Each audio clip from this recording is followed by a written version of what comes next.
Gram Rampur Thathapur द्वारा प्रस्तुति फागुराम मरकाम, विद्या कुर्मी, कुमारी धनेश्वरी धुर्वे की मधुर आवाज। जय मां दुर्गा साउंड सर्विस टीकम साहू। कार्यक्रम हेतु संपर्क करें।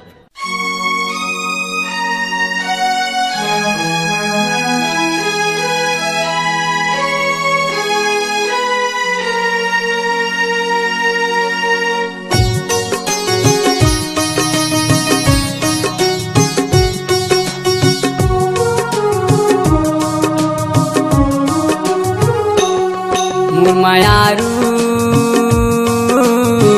पूछते आबे मोर गामला, मोर रानी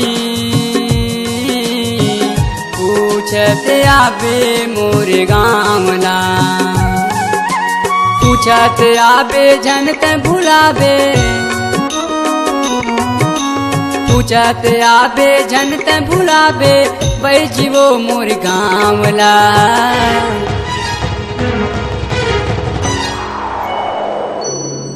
मोर राजा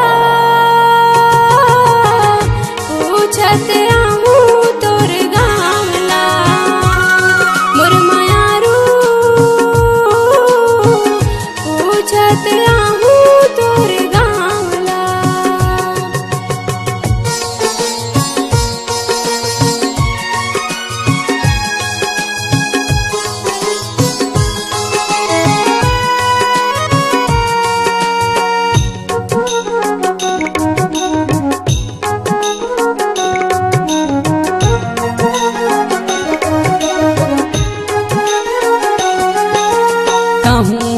वो अटल कुमारी महू हम अटल कुमारा, सुर सुरता मूल रुआते ज्यादा झन तरसाना।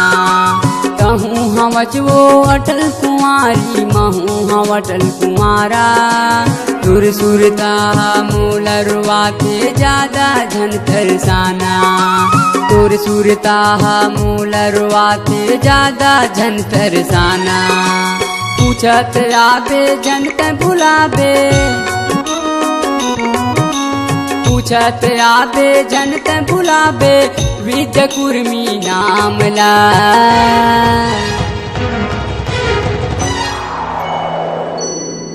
मोर मायारू पूछत आबे मोर गामला।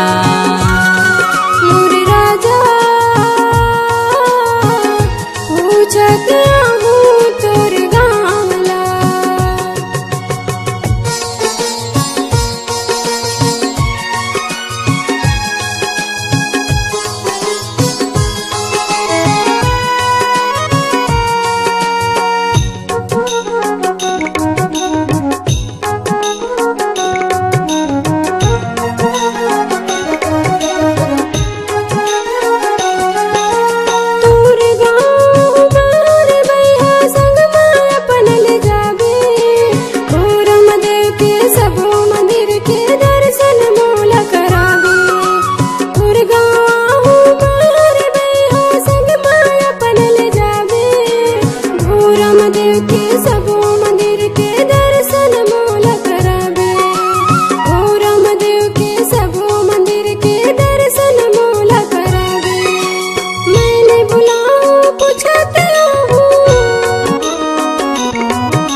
मोर राजा पूछते आहूँ तोर गामला। मोर मायारू पूछते आबे मोर गामला।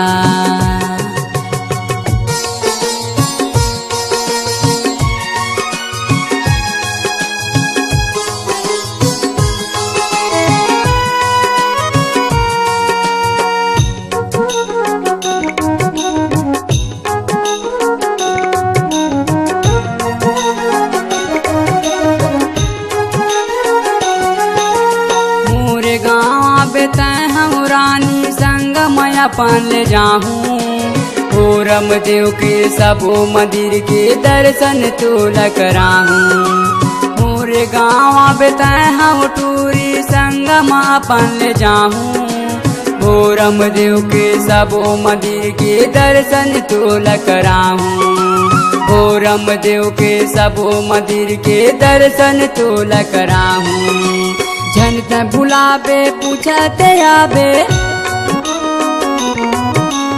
जनत बुलावे पूछते आवे लीम के वो छावला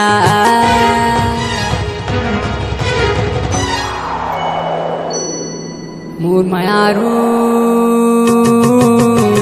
पूछते आवे मोर गाँवला मोर राजा पूछते आहूँ तोर गाँवला मोर रानी पूछते आवे मोर गाँवला मोर मायारू पूछते आवे मोर गाँवला मोर रानी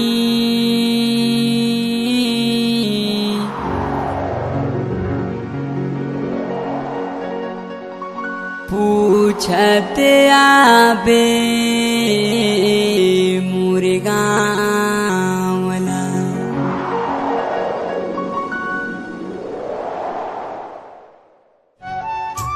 आप अपनी आवाज को